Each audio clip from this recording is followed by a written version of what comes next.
언론 여긴 국민 라디오.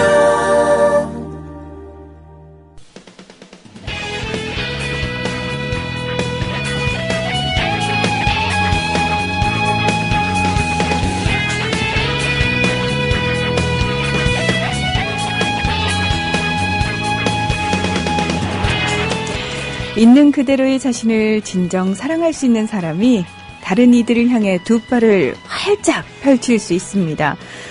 생물학적, 사회적으로 규정지어진 그 어떤 특성들 역시 말 그대로 나의 정체성을 형성하는 부분이라는 사실을 받아들이는 바로 그 지점에서 니체가 말한 나 자신이 시작될 수 있을 겁니다. 자, 여러분을 찾을 준비 되셨나요? 국민 라디오 김은교의 일시적 순간에 오셨습니다. 네, 숙명여대 김은교 교수님 함께 하셨습니다. 안녕하십니까, 교수님? 안녕하세요. 네. 감사합니다. 지난 시간에 우리가 니체를 했었는데. 네. 문학인 중에서 좀 니체랑 가장 닮은 사람은 누굴까, 이렇게 생각을 해보면, 누가 좀 떠오르시지 않으세요? 글쎄, 제가요. 네. 문학인에 약하네요. 네. 어떤 사람은요, 나혜석이라는 여자분 있죠. 네. 정말 자기 단독자로서, 결혼하고 싶으면 결혼하고, 또 이혼하고 싶으면 이혼하고. 또, 그 억울한 사정들이 있었어요. 나혜석 연구해보면요, 참, 사랑이 가요, 그 부분이. 그래서 이제, 나혜석 씨가 니체 닮았다고 하는 분도 있고요. 예. 박경리 씨. 박경리 씨. 예, 소설가 박경리 돌아가신. 토지. 예. 그분의 삶이라든지, 토지의 세계관이라든지, 거기에 토지에 나오는 인물들이 굉장히 니체적이다. 단독자. 정말 시대 속에서 굴하지 않고, 정말 늘 명랑하면서 이겨나간 인간형이 아닌가. 박경리 선생님은 이미지 자체가요, 굉장히 올곧은 강직한 분이라는 느낌이 강하거든요. 여성임에도 불구하고. 네네. 네. 그래서 그런 분도 있고 또 한 명이 김수영이 또 니체적으로 살지 않았냐. 앞선 두 분은 여성이었는데 김수영 시인 남자. 네네. 그래서 김수영 얘기를 오늘 해볼까 하는 생각을 좀 했습니다. 저희가 김수영 선생님에 대한 얘기는 몇 번 했었잖아요, 그렇죠? 그렇죠. 예, 그래서 이 방송 초기에 제가 2월 13일 걸 여러분 팟캐스트 보시면. 김수영과 풀, 그리고 하이데거라는 내용을 했었고요. 그 다음에 6월 5일 날, 김수영의 푸른 하늘을. 저는 이 푸른 하늘이라는 시를 외워요. 외워가지고 가끔 이렇게 강연하거나 이럴 때 앞에서 이렇게 얘기도 하고요. 이 시가 너무 좋아요. 푸른 하늘을. 시를 외울 줄 아는 남자, 낭만적이에요. 아니에요. 근데 이걸 외우면 굉장히 힘이 되고, 혁명은 왜 고독해야 하는 것일까? 고독한 것이 정말 혁명을, 그러니까 사회적 혁명이나 정치적 혁명이나 이런 것이 내 자신의 혁명, 내가 속해 있는 가족의 혁명, 내가 하고 있는 일의 혁명이 아니라면 혁명이 불가능하다는 얘기죠. 김수영의 얘기는. 그 시를 읽으면서 굉장히 깨달음을 얻어요. 그래서 오늘은 김수영의 시 한 편을 제가 뽑아왔습니다. 근데 우리 시청자 중에서 여자분이 많은 것 같아요. 아니요, 저는 비슷비슷할 것 같아요. 그럴 것 같아요. 네. 예. 근데 이 문장을 보면은 참 여성분들께서 이렇게 많이 올려주시고. 댓글을 주로 올리시는 분들이. 그리고 홍콩에서 늘 JJ 킴이라고. 태국에서. 태국인가. 예, 우리 JJ 킴님 이제 귀국하셨죠. 완전 귀국하셨나요? 네. 제가 식사를 모셔야 되는데, 우리 문희정, 공개적으로 여기서 얘기합니다. 우리 문희정 아나운서하고 같이 제가 식사를 모시겠습니다. 예. 조만간 시간을 잡겠습니다. 조만간, 두 분을 제가 모셔드리려고. 근데 그분도 굉장히 들어주시고, 이 방송을 격려해 주시고. 그래서 오늘 이 방송을 듣는 여성분들과 함께 김수영이 생각했던 여성은 어떠했는지 한번 생각해 보려고 합니다.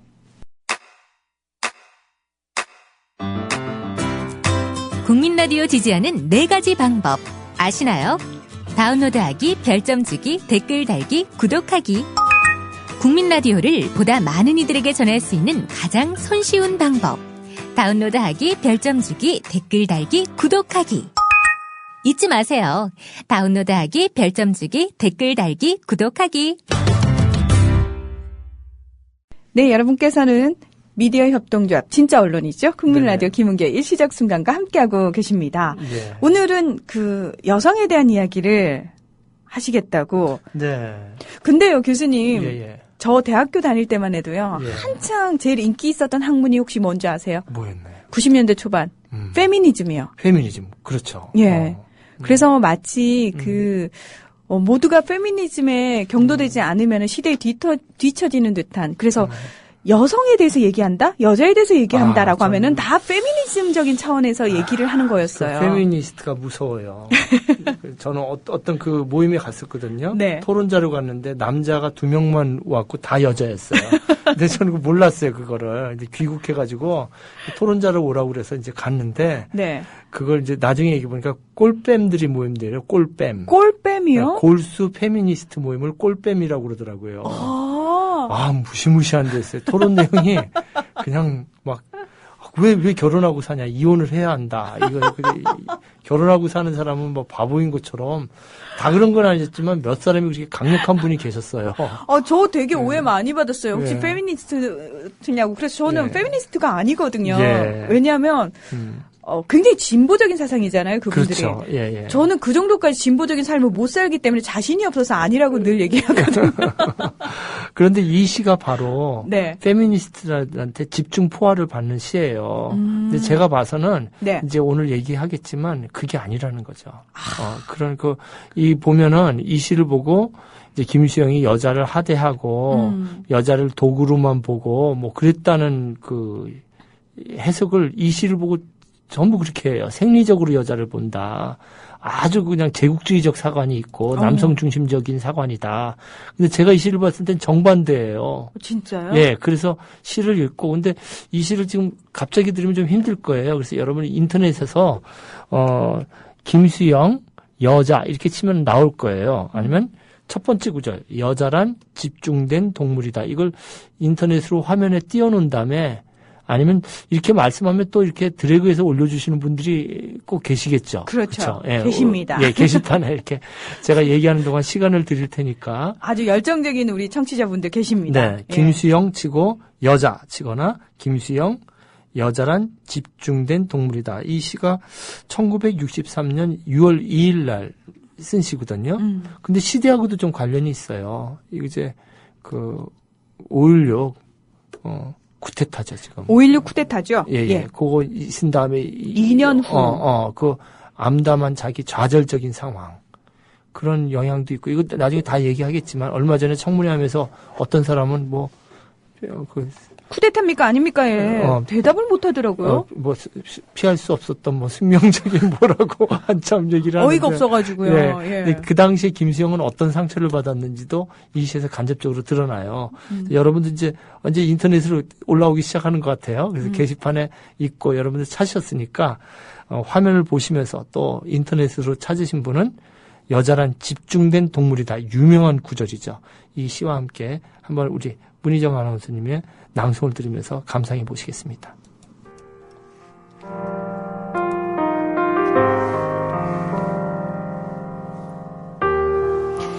여자란 집중된 동물이다. 그 이마의 힘줄같이 나에게 서름을 가르쳐준다. 전란도 서러웠지만 포로 수용소 안은 더 서러웠고 그 안의 여자들은 더 서러웠다. 고난이 나를 집중시켰고 이런 집중이 여자의 선천적인 집중도와 기적적으로 마주치게 한 것이 전쟁이라고 생각했다. 그런 의미에서 나는 전쟁에 축복을 드렸다. 내가 지금 6학년 아이들의 과외 공부에서 만난 학부 형회의 어떤 어머니에게 느낀 여자의 감각, 그 이마의 힘줄, 그 힘줄의 집중도, 이것은 죄에서 우러나오는 것이다. 여자의 본성은 에고이스트, 뱀과 같은 에고이스트. 그러니까 뱀은 선천적인 포로인지도 모른다. 그런 의미에서 나는 속죄의 축복을 드렸다.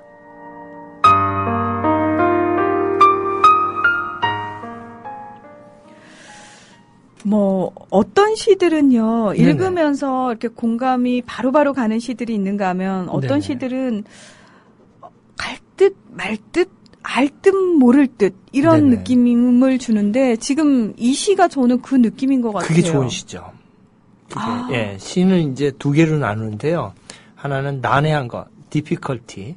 근데 난해한 게 좋은 시인 줄 알아요, 사람들이. 그렇죠. 전혀 무슨 예. 뜻인지 모르는. 그다음에 명확한 게 좋은 건 줄 알아요. 네. 읽고 금방 느낌이 오는 거. 그것도 아니고요. 시가 제일 좋은 건 애매모호. 앰비규어티라고 합니다. 앰비규어스. 근데 이제 더 세븐 앰비규어티라고 유명한 앰프슨이 쓴 책이 있는데요. 시가 좋은 시가 되려면 애매모호해야 된다. 그러니까 애매해야 한다. 예, 그러니까 그거 무슨 얘기냐면요. 그걸 제가 쓴 글이 있는데 암시의 힘이라고요. 암시의 예, 힘. 시는 이제 넌지시 이렇게 던져주면 그 완성은 종이에서 완성되는 게 아니라 내가 읽으면서 내가 만들어 나가는 거죠. 그래서 넌지시 뭐 이렇게 얘기만 해주는 거지 소설처럼 다 얘기하거나 논문처럼 신문기사처럼 다 얘기해 주는 것이 아니라 반절만 이렇게 쓱 얘기해 주시고 나머지는 상상하게 만드는 장르가 시라고 할 수 있겠습니다. 10명이 읽으면은 10개의 시가 탄생하는 거군요. 그렇죠. 완성이 시가, 참 대단하신 말씀을 하시네요. 이거 받아 적어야 되겠네. 10명이 읽으면 10개의 시가 탄생한다. 네. 이게 대단한 말입니다. 제가 수업을 정말 오래 했지만 이런 말씀은 처음 듣습니다. 선생님, 저 훌륭한 학생이죠? 예, 정말 그렇죠. 10명 읽으면 10명이 다 답을 이루는 것이 완성된 것이 아니죠. 시라는 것은 독자의 마음과 영혼에서 완성이 됩니다. 그것도 너무 멋있는 말이에요. 예, 우린 서로 멋있는 말을 하고 있습니다. 그래서 넌지시 네. 이렇게 얘기해 주면, 그러니까 이 시가 듣는 사람, 읽는 사람마다 다 다른데요. 1년에 이 앞부분만 읽고 여자들이 기분 나빴다는 거예요. 2년에 앞부분만 읽고 또 기분 나빴다는 거죠. 그래서 페미니스트들이 이 시를 굉장히 누구라고 이름은 안 달겠지만 이 시에 대해서 그렇게 그리고 사실 이 시가 많은 해설이 없어요. 거의 외면당했던 시예요. 이 정도로 1시간가량 이렇게 쓴 글이 없어요. 지금 우리가 지금 1시간 정도 이 시 가지고 얘기하잖아요. 네. 그 정도 길게 쓴 글도 없고. 저도 사실은요, 네. 이 시는 오늘 처음 접했거든요. 네네네. 예. 그래서 이 시를 읽으면서 우리가 시대도 읽을 수 있고 여러 개인데 이걸 한번 우리가 얘기를 해보려고 합니다. 네네. 예. 근데 먼저 여러분들 이거 보면은 지금 한글로 우리가 읽었는데 사실 여기서 그 원작을 보면요 한자로 많이 썼어요. 그러니까 김수영의 시가요. 네네. 중간에 한자로 된 구절이 꽤 많이 나오더라고요. 그러게 말이에요. 근데 그걸 이제 이번에 민음사에서 그 전집을 새로 내면서 한자를 다 한글로 바꿔버렸어요. 근데 시인이 이렇게 예. 굳이 한자를 그대로 쓴 이유가 있었을 텐데. 그렇죠. 이제 강조하려고 쓴 거죠. 강조하려고. 우리도 저도 이제 아까 앰비규어티라고 MMO를 얘기를 했지만 외국어를 뭐 잘하지 못해요. 잘하지 못하는데 그렇게 쓴 거는 MMO라고 한번 했다가 또 앰비규어티라고 하면 이렇게 다각적으로 우리가 한번 더 생각을 하기 때문에 정말 발터 베냐민은 글을 쓸 때 외국어 하나를 정확히 놓는 것은 은빛 머리핀을 모래사장 위에 넣는 거라고 그렇게 얘기했어요. 아주 아름답게 탁탁 눈에 띄게끔. 그러니까 발터 베냐민도 그렇게 얘기했거든요. 그러니까 글을 쓰거나 말을 할 때 외국어를 제 친구 중에서 또 이상한 친구 있었어요. 미국에 교환교수를 한번 갔다 오더니 영어가 아니면 말을 못해요. 인간은 그러나 but 이러면서 대부분의 인간은 most of people 이러면서 하는. 근데 그렇게 하는 것이 아니라 꼭 필요할 때 강조할 때 우리가 정말 잘 쓰는 고수들은 필요한 말만 외래어를 쓰죠. 한문을 쓰거나 원어 그리스 말을 쓰거나 라틴어를 쓰거나 그건 이제 강조하려고 쓴 건데 여기서 나오는 단어는 우리가 집중이라는 단어를 주목해야 될 것 같아요. 집중. 예, 이거 한글로만 봐도 집중이라는 단어가 5번 나오거든요. 그러니까 저는 이제 첫 문장이 이렇게 시작되잖아요. 여자란 집중된 동물이다. 네네.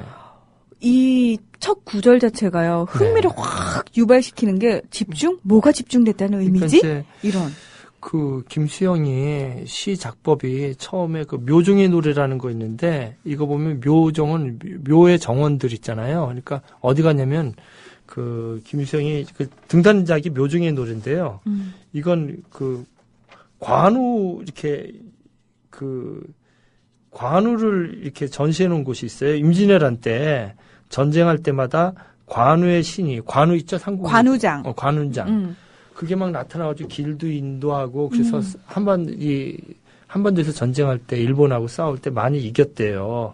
그래서 의외로 우리나라에서는 유비나 조조가 굉장히 인기를 얻었는데, 실제로 네. 중국에서는 관운장이 굉장한 인기라고. 그리고 관우 굉장히 많아요, 우리나라에요. 서울만, 그 동묘 있잖아요, 동묘. 네. 거기가 관우장 모신 데잖아요. 그렇구나. 네, 그 다음에 동묘만 있는 것이 아니라 지금 개인 정원이 돼버렸는데요. 저쪽 남쪽에 가면 남묘도 있어요. 거기도 관운장이 있어요. 근데 그건 국가유적지가 아니라 개인이 땅을 사버렸어요. 그 집안에도 관우 집이 있어요. 그리고 뭐 전주, 이게 지방에도 많은데 전적지에 관우가 나타나가지고 그 긴 수염을 휘날리면서 네. 막 싸워서 이겼다는 거죠. 근데 거기 갔다 와서 아주 전통적인 시를 썼어요. 묘중의 노래라고. 그래서 그 시를 써가지고 이제 등단을 하거든요. 근데 1945년에 조현현이 만들었던 예술불악이라는 잡지에 발표를 해서 이제 등단을 하는데요. 그 당시만 해도 이제 이런 전통적인 생각을 갖고 있었는데 이런 집중된 동물이다. 이런 단어를 쓴다는 것은 완전히 벗어난 상황이죠, 이제는. 50년대 그 옛날 시하면 느껴지는 그런 구절이 아니라 자기만의 특이한 구절들을 쓰기 시작한 거죠. 그래서 보면은 그 집중된 동물이다. 그 나의 욕망을 아주 확실히 갖고 있는 존재라는 거죠. 여성이라는 것은. 근데 여기서 보면은 그 이마에 힘줄같이 나에게 서름을 가르쳐준다. 네, 바로 이어서 그 구절이 나오잖아요. 네네네. 그 이마에 힘줄같이 나에게 서름을 가르쳐준다. 근데 우리가 아침 이슬에 서러움이라는 단어가 나오잖아요. 네. 서러움 모두 버리고 나 이제 가노라. 이걸 듣기로는 좀 뭐하고 무슨 새로운 버전이 있으면 한번 아침 이슬을 듣고 싶은데요. 네네. 이 시에서 1년에서 가장 중요한 단어는 집중이라는 단어 다음에 서러움이라는 단어예요. 그러니까 전란도 서러웠던 거예요. 근데 포로 수용소 안에서는 더 서러웠어요. 이 사람이 거제도 포로 수용소에 갇혔었잖아요. 네. 근데 이 사람이 이제 이 시에 보면 역사가 다 나온다고 아까 말씀드렸는데 그 1년 3행에 포로 수용소 안에서는 더 서러웠고 그 안에 여자들은 더 서러웠죠. 여자들이 그 안에서. 제가 이제 거제도 수용소 가봤거든요. 학생들 인솔해가지고. 그러니까 여자들이 있었더라고요. 그래가지고 막 남자들 빨래도 여자가 하고. 그 다음에 부상병들 있잖아요. 붕대. 이걸 재활용해야 되잖아요. 그거 막 삶는 거 이렇게. 그 인형으로 다 돼 있어요. 그리고 그 접는 거. 간호원이 따로 없는 거예요. 여성 포로들이 다 간호원이 되는 거예요. 그러니까 왜냐하면 밥 짓고. 여성들은 항상 보살피는 이미지가. 여자들은요. 밑바닥에 가서도 그러니까 이런 얘기하면 뭐하지만 이런 책이 있었잖아요. 여성은 최후의 식민지라고. 인간 역사에. 그러니까요. 그 거제도 포로 수용소에서도요. 여자들은 거기서 또 밥하고 거기서 또 임신해가지고 아이 버리고 거기서 또 간호원하고 이런 거예요. 그래서 제가 지금 그 노숙인들 문학교실 하잖아요. 네. 7월부터 다시 시작하는데 제 4기가 여성 노숙인들이 있어요. 제일 힘들어요. 남자 노숙인들은요. 서울 지역 21개소 쉼터에 어디 가든 잘 수가 있는데 여성 노숙인들은 잘 데가 없어요. 여성이라는 그 성 자체가요. 얼마나 이 사회에서 살아가기 힘든 성인지. 그래서 이제 서울역 뒤에 하고 영등포 한 군데 여성 노숙인 받아주는 곳이 있어요. 근데 거기서 거기 계신 분이 제 수업을 들었거든요. 네. 제 이제 인문학 강의도 듣고 그러셨는데 쉼터가 아니라 또 일을 시킨다는 거예요. 빨래 시키고 파출부로 보내고. 그래서 자기가 새로운 계획을 할 수가 없대요. 노숙인이지만 자기 나름대로 뭘 할 수가 없어서 그냥 다시 거리로 나왔다고. 그 거리로 나오면 사실 또 위험에 노출되는 거잖아요. 그래서 무방비로. 계속 임신하고 그런 여자분들이 많아요. 애기 버리고 아버지 모르는 또 상황에서.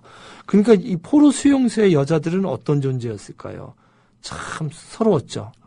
그 고난이 나를 집중시켰고 이렇게 나오잖아요. 네. 거기서 그냥 그 고난 속에서 그 서러움 속에서 서러움이 나를 집중시키죠. 그러니까 서러움이라는 것이 우리 인간을 만들어가는 것 같아요.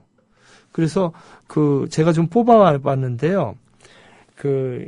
그 서러움에 대해서 구절이 많아요. 네네. 그걸 한번 문희정 아나운서께서 읽어주시면 어떨까 싶거든요. 그 웃음이라는 시에서도 나오고, 네. 달나라 장난에서도 나오고, 병풍에서도 나오고, 웃음이라는 단어도 나오는데요. 거기서 네. 어떻게 나오는지 한번. 예. 웃음은 자기 자신이 만드는 것이라면 그것은 얼마나 서러운 것일까. 이 구절을 읽고 네. 제가 페이스북에 이 구절을 올렸더니 한 누구라고 얘기하면 뭐하지만 그 개그맨 하시는 분이 있어요. 페이스북에서. 네. 제가 이렇게 산다는 거예요. 웃음은 자기 자신이 만드는 것이라면 그것은 얼마나 서러운 것일까. 남이 만들어줘서 웃어야 되는데 그렇죠. 이런 서러움도 있고요. 그 다음에 또 생각하면 서러운 것인데 너도 나도 스스로 도우는 힘을 위하여 공통된 그 무엇을 위하여 울어서는 아니 된다는 듯이. 네, 그냥 이거는 이제 달나라 장난이라는 시의 구절에 나오는 건데 헬리콥터랑 이렇게 얘기시키고 있어요. 헬리콥터랑 팽이 이런 걸. 어쩔 수 없이 돌 수밖에 없는 서러운 우리 존재들. 어쩔 수 없이 살아갈 수밖에 없는. 근데 울지도 못하게 해요. 그렇죠. 울어서는 안 된다는 거죠. 예. 무엇보다도 먼저 끊어야 할 것이 서름이라고 하면서. 이 병풍이라는 시에 나오는 건데요. 어쩔 수 없이 살아가는 이 서러움의 성격이 이렇게 나오는 거죠. 서러움의 수사학. 이런 것이 오히려 우리가 이 서름이라는 것이 돌파해야 할 내면의 적이면서 이 서름이 있기 때문에 우리가 이 삶을 살아갈 수 있는 거죠. 고난이, 이 서름이 나를 집중시키면서 이런 집중이 여자의 선천적인 집중도와 기적적으로 마주치게 한 것이 전쟁이라는 거죠. 서러움의 총체가 전쟁이라는 거죠. 유교 전쟁. 근데 말씀입니다. 네. 내가 이 포로 수용소와 그 다음에 전쟁과 이 고난과 이분은 또 동생이 월북을 했어요. 그러니까 미래도 빤한 거죠. 서로 이 한국에서 살아갈 수가 없어요. 그래서 이 서러움이란 노래 있는 아침 이슬을 이거 1년 설명이 끝나면 한번 들어볼까 하는데. 네네. 근데 갑자기 이런 생각해 보니까 내가 살아온 것은 여성들이 갖고 있던 그 집중과 서러움 속에서 집중을 해서 내가 살아왔다는 거죠. 그래서 이 마지막 행위 중요해요. 한번 읽어볼까요? 같이 그런 의미에서 시작. 그런 의미에서 나는 전쟁에 축복을 드렸다. 예, 이거. 저는 이 부분이요. 예. 예, 조금. 그러니까 이게 비약이죠. 시적. 아. 포이틱 컬빗이라고 그러는데 시적 도약, 비약 아니면은 새로운 다이멘션, 새로운 차원이라고 그러거든요. 그러니까 드라마틱 시츄에이션이라고 그래요. 시에서 꼭 이렇게 뒤집어 엎어요. 한번. 시를. 기술이죠. 그러니까 이걸 갖다 이렇게 어떻게 해석하느냐에 따라 틀린데 제가 봐서는 내가 살아온 의미에서 그런 의미에서 봤을 때 나는 전쟁을 통해서 이런 어머니의 서러움, 모성의 서러움, 그다음에 모성의 집중 이런 것이 있었기 때문에 내가 전쟁을 이겨냈고 포로 수용소에서 이겨냈고 그런 의미에서 나는 전쟁의 축복을 드렸다. 승화라고 그렇죠. 얘기할 수 있네요. 그렇죠. 그러니까 어떻게 보면 이거는 여자를 무시한 것이 아니라 여성성 자체가 갖고 있던 그런 집중도, 이마의 힘줄 같은 힘, 그런 것이 이 서러움이라는 단어가 지금 몇 번이 나와요? 네 번이 나왔죠? 그 다음에 고난이라고 또 변주돼서 나왔죠? 그것을 이겨낸 것이 바로 이 서러움이라는 것이죠. 정말 전란도 서러웠지만 포로 수용소 안은 더 서러웠고 그 안에 여자들은 더 서러웠다. 네. 근데 결국은 이 서름이 네. 사실은 삶을 살아가는 원동력이 됐기 때문에 전쟁에 축복을 드렸다라는 그렇죠. 승화까지 이끌어내는 거죠. 그렇죠. 그래서 그 이행에 벌써 나오잖아요. 그 이마의 힘줄같이 나에게 서름을 가르쳐준다. 그러니까 여성성이 그 서름에서 이마의 힘줄같이 여자의 집중성이 나에게 많은 걸 가르쳐줬고 내가 그것을 극복했다는 걸로 읽어야 되지 않느냐. 저는 그렇게 해석하죠. 그러니까 이것이 여성을 비판하는 것이 아니라 그건 껍데기로 이 시를 읽은 거고 오히려 여성의 이마의 힘줄 같은 그 힘이 이 서러운 역사를 이겨내는 그런 어떤 집중 그런 걸 나에게 주었기 때문에 나는 그런 여성성을 만날 기회를 준 깨닫게 해준 전쟁에 축복을 드렸다. 감사한다 이거죠. 전쟁에. 오히려 이 전쟁을 통해서 나는 서름을 이겨내는 그 여성성의 그 깊이를 만나게 됐다는 거죠. 근데요, 이 연에서는 살짝 이 김수영의 여성과는 의심할 만한 또는 약간 좀 불순한데? 라고 생각할 만한 부분들이 나오거든요. 이연을 그렇죠. 조금 저희가 분석을 해볼까요? 그렇죠. 이제 먼저 6학년 아이들의 과외 공부집에 이제 과외 공부도 가르치고 아마 그런 모양인 것처럼 나왔어요. 학부모형 이제 어머니에게 느끼면 이제 부모님들 보면은 그 당시를 생각해 봐야 될 것 같아요. 네. 그 당시 1969년 2월까지 이 씨는 63년에 나왔는데 중학교 입학 시험이 있었잖아요. 맞습니다. 그러니까 지금 상상할 수도 없죠. 중학교 때부터 막 좋은 학교 가려고 시험 공부하고 난리가 나는 그 거죠. 초등학생들이 지금의 초등학생들이 정말 지금도 왜 학원 보내면서 공부 많이 시킨다고 하는데 비교도 안 되는 비교도 거죠. 안 될 예, 정도로. 그 당시는요. 그러니까 고3 같은 입시생 생활을 초등학교 때 하는 거죠. 하는 거죠. 예. 네. 그러니까 경기중학교 들어가야지 경기고등학교에 들어갈 수 있고 그래야지 서울대학교 들어간다. 이런 개념이니까 중학교 때 이제 확실하게 부모들이 이렇게 하는 집이니까 여기 6학년 아이들의 가외 공부집 이런 단어가 지금 우리가 흔히 생각하는 뭐 영어 가외 이런 거랑 뭐 차원이 다른 거죠. 그냥 그야말로. 그래서 거기서 그 어머니들은 정말 또 이마에 힘줄이 또 느껴지는 거예요. 포로수 형제가 이마에 힘줄이 아니라 또 어머니들의 강인한 이마에 힘줄. 왜 보통요 이럴 네. 때 아이들 교육과 관련해서 치맛바람이란 얘기는 있어도 바짓바람이란 얘기는 없잖아요. 네네네. 예, 그러니까 아버지들보다는 어머님들의 어떤 의지가 굉장히 강했다. 네네. 지금도 뭐 마찬가지입니다만. 예. 그런데 여기서 보면은 또 비판적으로 나오잖아요. 음. 이것은 그 힘줄의 집중도는 또 이것은 아까는 서러움을 이겨내는 원동력이었지만 죄에서 이것은 죄에서 우러나온다는 네. 거예요. 이건 죄성이 아니냐. 여자의 본성은 에고이스트고 뱀과 같은 에고이스트다. 이건 좀 생뚱맞은데요. 그런데 이제 볼까요? 이제 중요한 게 뭐냐면 그러니까 뱀은 선천적인 포로인지도 모른다. 이게 무슨 말일까요? 이건 무슨 말이에요, 도대체? 이게 무슨 말일까요, 도대체? 그 여성을 마치 네. 뭔가 그 뱀이라고 하면은 네네. 성경에서 나오는 선악과를 따먹게 한 나쁜 유혹하는 네. 그런 느낌이 강하잖아요.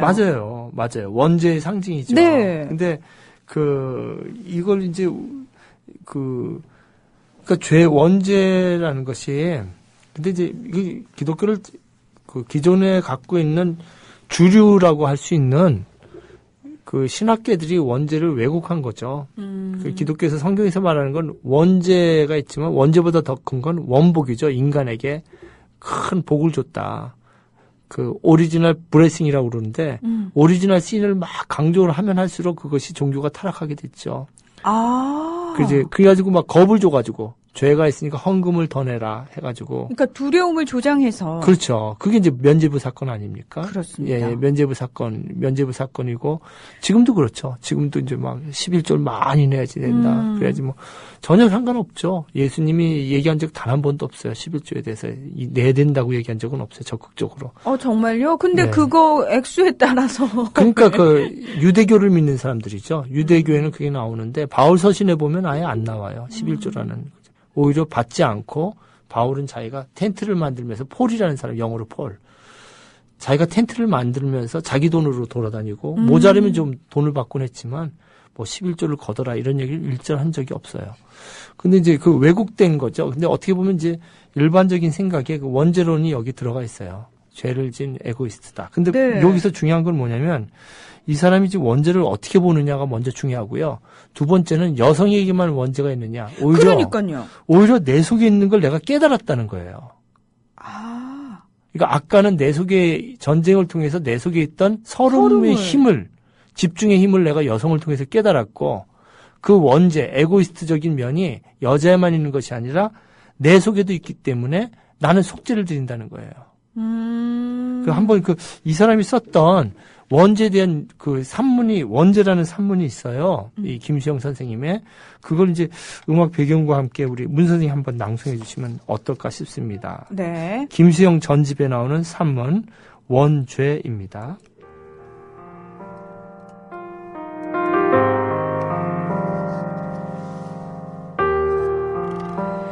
육체가 곧 욕이고 죄라는 아득하게 시대에 뒤떨어진 생각을 한다. 그런데 며칠 전에 아내와 그 일을 하던 것을 생각하다가 우연히 육체가 욕이고 죄라는 생각을 하면서 희열에 쌓였다. 내가 느끼는 죄감은 성에 대한 죄의식도 아니고 육체 그 자체도 아니다. 어떤 육체의 구조, 즉 그녀의 운명, 그리고 모든 여자의 운명, 모든 사람의 운명. 그래서 나는 겨우 이런 메모를 해본다. 원죄는 죄 이전의 죄라고. 하지만 나의 새로운 발견이, 새로운 연유는 인간의 타락설도 아니고 원죄론의 긍정도 아니고 한 사람의 육체를 맑은 눈으로 보고 느꼈다는 사실이다.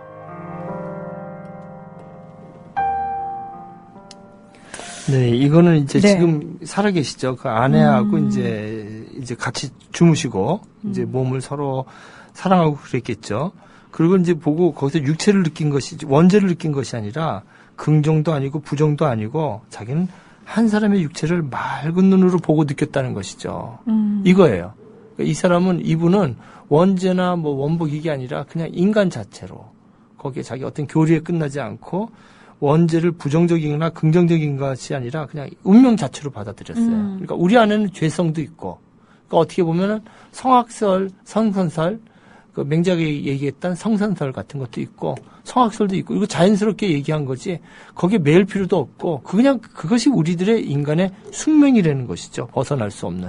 그러니까 뱀과 같은 에고이스트라는 것은 여자에게만 속한 것이 아니라 인간이라면 누구나 운명적으로 벗어날 수 없는 그런 그러니까 부분이 있다는 것이죠. 어떤 나쁘다, 좋다의 가치 평가적인 차원이 아니라 있는 네네. 그대로 그냥 인식론적 차원에서 접근을 한 거죠. 그렇죠. 네. 그것이 이제 니체적이기도 하고요. 그렇죠. 그 가치를 어떻게 둔 것이 아니라 그냥 그것을 맑은 눈으로 보았다. 이게 제가 아까 니체적이지 않냐 이런 구절이에요. 아. 그러니까 그걸 어린애처럼 이런 죄나 이런 게 니체의 그 짜라투스트라에 보면 어린아이는 순진무구하고 그렇게 나오거든요. 그렇죠. 예. 거기 보면 이제 죄의식이 없다. 운슐디그라고 나오거든요. 운슐디카이트. 죄의식이 없다는 얘기예요. 운슐디카이트 이스트 다스킨트. 어린아이는 죄의식이 없다고 그러거든요. 근데 여기서 보면 죄의식이 없어요. 이 사람이 정말로. 그냥 편안히 그냥 죄의식이 있건 말건 그건 운명 자체라는 것이죠. 내가 보는 것은 단순히 육체를 한 사람의 내 아내의 아름다운 몸을 맑은 눈으로 보고 있는 것이다. 그 얘기죠. 네. 그래서 이런 산문의 도움을 받으면서 우리가 시가 해석이 안 될 때는요. 제일 좋은 거는 시가 시를 해석하게끔 하는 것이 가장 좋고요. 시가 시를 해석하게 한다고요? 예, 작품이 말하도록 그냥 시 속에서 시를 열심히 읽고 또 다른 시를 대조해 가면서 이 언어를 이 사람이 어떻게 썼는가. 그게 안 되면 그 다음에 시인이 썼던 산문을 좀 참조해서 그 시의 의미를 좀 접근을 하고요. 그다음 시인의 삶, 그다음에 시가 쓰여진 역사를 보는 건 한참 뒤의 얘기죠. 그냥 텍스트 자체를 꼼꼼히 이렇게 읽으면은 시가 다 얘기를 해요. 시가 시를 얘기하죠. 자꾸 역사를 통해서 시를 해설하려고 한다거나 이러면 시를 잘못 오독하게 되고 가령 이제 고정관념을 통해서 시를 해독하게 되면은 페미니즘이라는 안경을 쓰고 이 시를 겉으로만 보면 기분 나쁜 거죠. 아, 여자가 에고이스트야? 아, 여자가 이마에 힘줄 같아? 여자가 서로 이렇게 읽는 것이 아니라 오히려 보면은 그러한 여자의 본성인 에고이스트, 뱀과 같은 에고이스트. 그러니까 뱀은 선천적인 포로인지도 몰라. 근데 그런 의미에서 보았을 때 내 자신에도 그런 에고이즘이 있고 원죄가 있고 그것을 내가 깨달은 걸 갖다 속죄라고 썼는지 모르겠어요. 그러니까 어떤 의미에서는요. 네. 여성이라는 존재가 김수영이라는 시인을 스스로를 인식하게끔 만들어준 굉장히 위대한 어떤 계기를 만들어준 존재 같은 의미예요. 그래서 여성성을 비하한다라는 느낌보다는 그냥 있는 그대로 여성성을 발견했을 뿐이고 곧 나아가서 그게 여성성만이 아니라 그냥 인간 본성이더라. 네네, 그렇죠. 네. 그러니까 이거는 이제 여자론을 쓴 것이 아니라 사실은 인간론을 쓴 거죠. 그렇죠. 예, 인간이란 것은 여자애가만 있는 것이 아니라 나는 몰랐는데 깨닫고 보니까 내 안에 그 전쟁을 이겨냈던 어머니들처럼 끈질기고 서러움을 이겨냈던 그런 것이 있었구나. 그것을 깨닫게 해준 전쟁에 나는 감사드리고 축복을 드렸다. 그리고 나는 그 여자들이 갖고 있는 어떤 여성의 본성인 에고이즘 이런 것들이 우습게 보였을지 모르지만 어떻게 보면 내 속에도 그런 게 있었고 나는 거기에 대해서 늘 경고를 해야 되고 내 자신이 속죄를 드려야 되는 삶을 살아야 되고 그렇게 보면은 그런 걸 깨닫게 해줬던 여성성이라든지 이런 생활 자체가 내가 감사를 드리고 축복을 드려야 되겠구나. 이런 깨달음을 시로 쓴 것으로 저는 읽은 거죠. 네. 근데 이 시를 갖다가 이제 껍데기만 보고 여성성을 비하하는 시다. 막 이거는 정말 여자를 비하하고 여자를 아주 나쁘게 본 시다 해가지고 몇 사람이 그런 논문을 썼어요. 근데 전 전혀 그렇게 안 읽고 있는 것이죠. 굉장히 좀 자기 고백적인 시구나. 더불어서 이 김수영이라는 사람이 네. 굉장히 겸손하고 겸허한 인간이구나. 라는 네네. 저는 그런 느낌을 받았거든요. 네. 그러니까 사실은 시를 통해서 자기 고백을 한 거잖아요. 그렇죠. 제가 이런 사람이었군요. 네. 네, 이런 식으로. 그렇죠. 그래서 보면서 정말 그때 이분이 그냥 그 수율이 그 집에서 닭을 키우면서 닭장 앞에서 어슬렁거리면서 모유를 주는 김수영을 생각해 봅니다. 근데 그러면서 그가 살아온 과정을 생각해 볼 때 동생은 또 월북했죠. 취직할 방법도 없죠. 근데 일상은 전쟁 같았고 또 포로 수용소에서 받았던 정신적 충격도 크고 돌아와서 또 가해본 공부집을 전전해야 되고 이런 어려운 삶 속에서 그가 깨달았던 것들. 이 생각하면 여성과 함께 살아온 삶 자체들, 어머니와 그리고 지금의 아내와 살고 살아온 삶 자체들 이런 걸 보면은 오히려 여성성에 감사하며 지겨운 하루 일상을 가까스로 견뎌냈던 그 힘이 서름을 이겨냈던 여성의 집중도 또는 그 여성이 갖고 있는 죄의식도 내 안에 있다는 거. 그러니까 어떤 긍정이든 긍정이든 부정이든 어떤 운명적인 요소가 다 내 안에 있다는 것을 이 시에 썼던 것 같습니다. 왜 우리가요 흔히 네. 일상에서 온 가족이 뭐 어딘가에 외출했다가 돌아왔을 때 다 지쳐 있잖아요. 네네. 근데 모두가 다 그렇게 지쳐 있을 때요 유일하게 힘을 내서 잉차고 일어나서 밥 준비를 하는 사람이 바로 엄마라는 존재고 여성이라는 존재거든요. 그렇게 말해요. 그러니까 저는 어렸을 때 그래서 엄마 안 피곤해? 그랬더니 엄마도 사람인데 피곤하지. 근데 가족도 밥을 먹여야 되니까 다시 일어선단 말이죠. 그래서 저는 문득 김수영이 네. 자신의 그 전쟁 같았던 일상, 포로 수용소 같은 그 일상 속에서 네네. 자신만 그렇게 고통받은 게 아니고 분명히 부인도 고통을 같이 받았을 거라고요. 근데 그 일상 속에서 자기는 한없이 무기력해지고 힘들어지는 상황에서도 네. 자신과 똑같은 걸 고통을 겪고 있는 자신의 부인은 오히려 그 속에서 일상을 영위한단 말이죠. 꿋꿋하게. 그렇죠. 그 모습을 보면서 저는 굉장히 경외스럽지 않았을까라는 생각도 문득 들기도 하고요. 그 정말 신기해요. 수천 번 셀 수 없이 밥을 짓잖아요. 아침밥을. 네. 어머니나 그 힘이. 네. 그런 서러움을 이겨내는 집중도 그런 걸 이마의 힘줄이라고 정말 평생 돌아가시 전까지 자식들 걱정을 하잖아요. 그 이마의 힘줄. 그걸 에고이즘이라고 하겠느냐. 그걸 에고이스트라고 볼 수 있겠냐. 사실은 에고이즘이라고 하더라도 그걸 선천적으로 벗어날 수 없다는 거죠. 그것이 우리의 삶이라는 거죠. 숙명이고. 그리고 사실은 그 에고이즘 덕분에 네. 자식들을 길러낼 수 있는 거고요. 가족을 지탱시킬 수 있는 거고요. 그렇겠죠. 우리가 살아낼 수 네. 있는 거겠죠. 물론 그 김수영이 여성을 좀 부정적으로 표현한 시도 있어요. 그런 시도 있고 그 정말 그 복중이라는 시에 보면 여성을 마물처럼 그 마법을 가진 마물이나 또는 여편네 방에 와서 뭐 이런 시도 있고요. 그리고 또 자기는 그 여자 앞에서 아무것도 못하는 거예요. 아내 앞에서 또는 남자를 그냥 마비시키는 마녀로 여성을 표현하기도 하고요. 근데 대부분 남편들이 비슷하지 않나요? 그렇죠. 교수님? 예, 그래서 무섭죠 여자가. 아니 그러니까 부인이 되면 그렇게 무서워지신다고 다들. 그런 것 같아요. 얼마나 눈치 봐야 되고 잘해야 돼요. 예.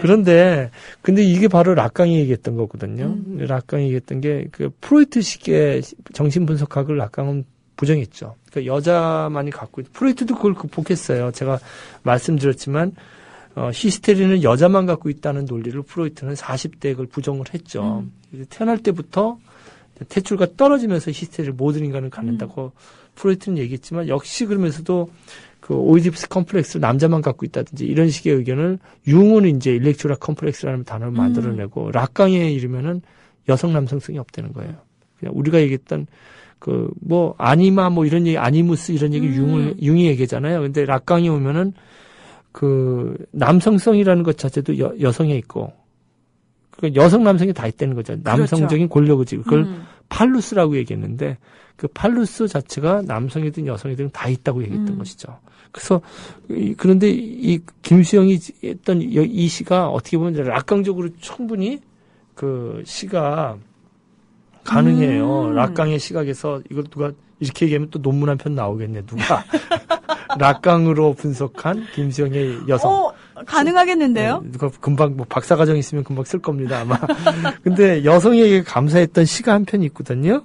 그걸 이건 지금 남자가 읽어야 될 것 같아서 네. 제가 낭송을 해야 될 것 같아요. 목소리가 네. 별로 좋지 않고. 제가 네, 약간 멋진 좀, 배경음악 깔아드리겠습니다. 네. 좀 피곤하고 지쳐 있지만.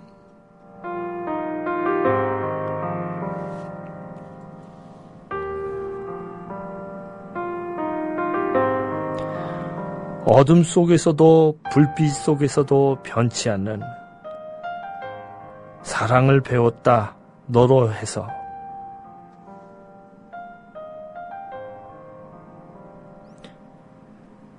그러나 너의 얼굴은 어둠에서 불빛으로 넘어가는 그 찰나에 꺼졌다 살아났다.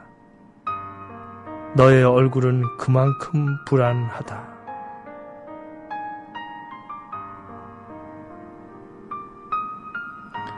번개처럼 금이 간 너의 얼굴은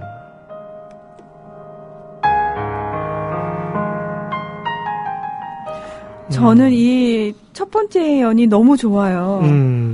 어둠 속에서도 불빛 속에서도 변치 않는 사랑을 배웠다. 너로 해서. 그렇죠. 너로 해서. 예.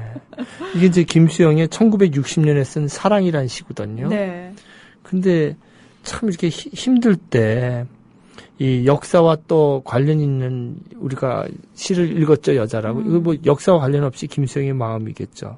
그 여성에게 배웠던 거죠. 너로 인해서 이 사랑이라는 거.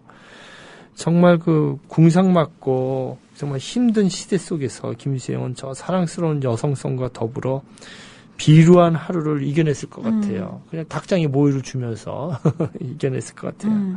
그래서 우리가 정말 이 궁상스러운 사소함 속에서 이 삶과 내면의 구체성을, 이 아픔을 이 시로 표상시킨 거죠, 이 사람이.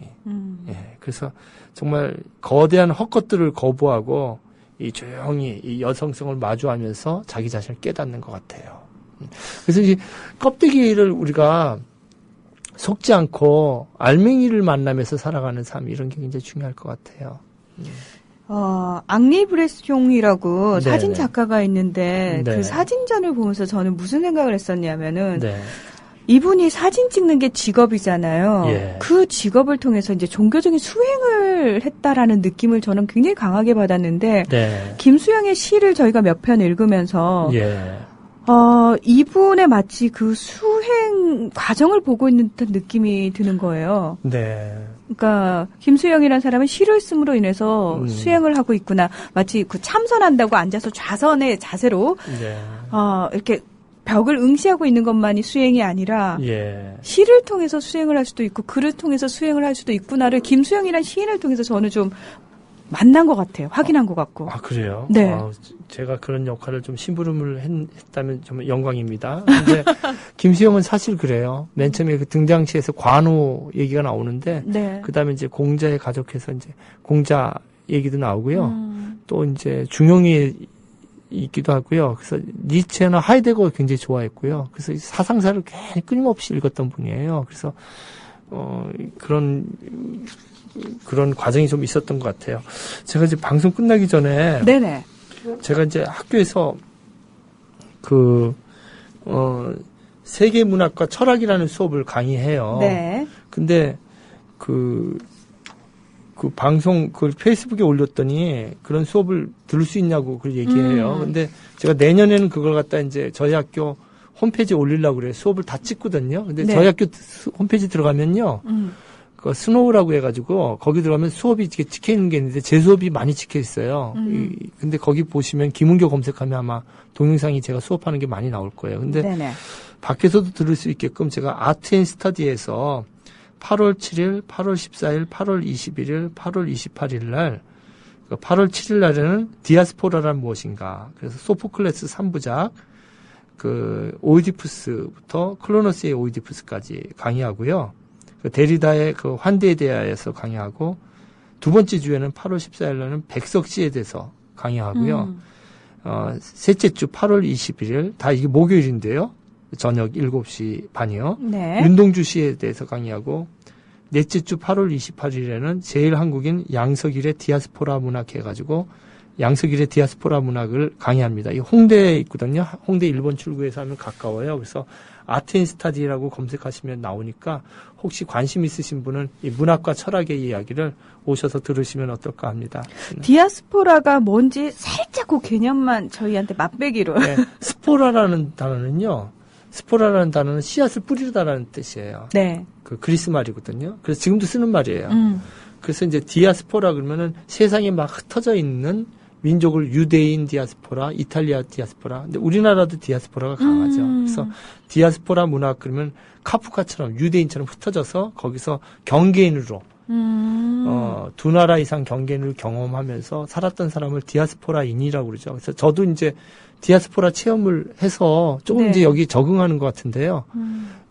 잘 적응을 못하죠. 이렇게 저 같은 경우도 일본, 한국을 왔다 갔다 할 때 굉장히 힘들었어요. 근데 이제 한국을 좀 적응하는 것 같은데 이 백석과 윤동주는 일본과 한국을 왔다 갔다 하면서 살았고 그 양석일은 일본에서 태어난 분이고요. 네. 그래서 그 문학에 대해서 제가 아테인 스타디에서 강의를 하려고 합니다. 네, 관심이 있으신 분들은 좀 참여를 해보시면 좋을 것 같아요. 8월 7일부터 28일까지 4주 동안 매주 목요일 저녁 7시 반부터 9시 반까지입니다. 아테인 스터디라고 검색을 해보시면 될 것 같고요. 네. 수강 인원이 정해져 있어요. 30명인가요? 네네. 그럼 얼른 신청해야 되는 건가요? 아이고, 뭐, 예. 고맙습니다. 네. 그래서 이제 다시 돌아와서 이 시의 중요 구절을 갖다가 우리 한번 다시 이렇게 묵상할 시간이 안 될지 모르겠는데. 네네. 시간이 됩니다. 네. 예. 그러면 1년을 선생님 읽어주시고 네. 2년을 제가 읽으면 어떨까 싶습니다. 네. 그래야지 아마 이제 정리가 될 것 같아요. 예. 여자란 집중된 동물이다. 그 이마의 힘줄같이 나에게 서름을 가르쳐준다. 전란도 서러웠지만 포로 수용소 안은 더 서러웠고 그 안의 여자들은 더 서러웠다. 고난이 나를 집중시켰고 이런 집중이 여자의 선천적인 집중도와 기적적으로 마주치게 한 것이 전쟁이라고 생각했다. 그런 의미에서 나는 전쟁에 축복을 드렸다. 내가 지금 6학년 아이들의 과외 공부 집에서 만난 학부형 회의 어떤 어머니에게 느낀 여자의 감각, 그 이마의 힘줄, 그 힘줄의 집중도, 이것은 죄에서 우러나오는 것이다. 여자의 본성은 에고이스트, 뱀과 같은 에고이스트. 그러니까 뱀은 선천적인 포로인지도 모른다. 그런 의미에서 나는 속죄의 축복을 드렸다. 김수영의 여자 예. 라는 시를 저희가 오늘은 이야기를 해봤습니다. 예. 시 한 편을 가지고도요. 예. 사람에 대해서 그리고 우리가 살고 있는 삶에 대해서 예. 이렇게 깊게 사유할 수 있다는 게 저는 매번 참 신기하다라는 생각이 들어요. 그렇죠. 네. 시라는 게 장편소설 한 권이에요. 대하소설 갖고 하나의 깊이로 보면 정신 분석하기 다 들어있고. 네. 예. 그래서 다음 주에는 네. 이거 어떻게 하지? 이런 지금. 얘기해도 좋나? 다음 주에는 이제 우리가 몽골 얘기를 하기로 했죠. 아니 왜 뜬금없이 몽골 이러신 분들 계실 것 같아요. 네. 제가 어떻게 얘기해야 되지? 사실대로 말씀하셔야죠. 아니요, 지금 문희정 아나운서 얘기 좀 해주세요. 예.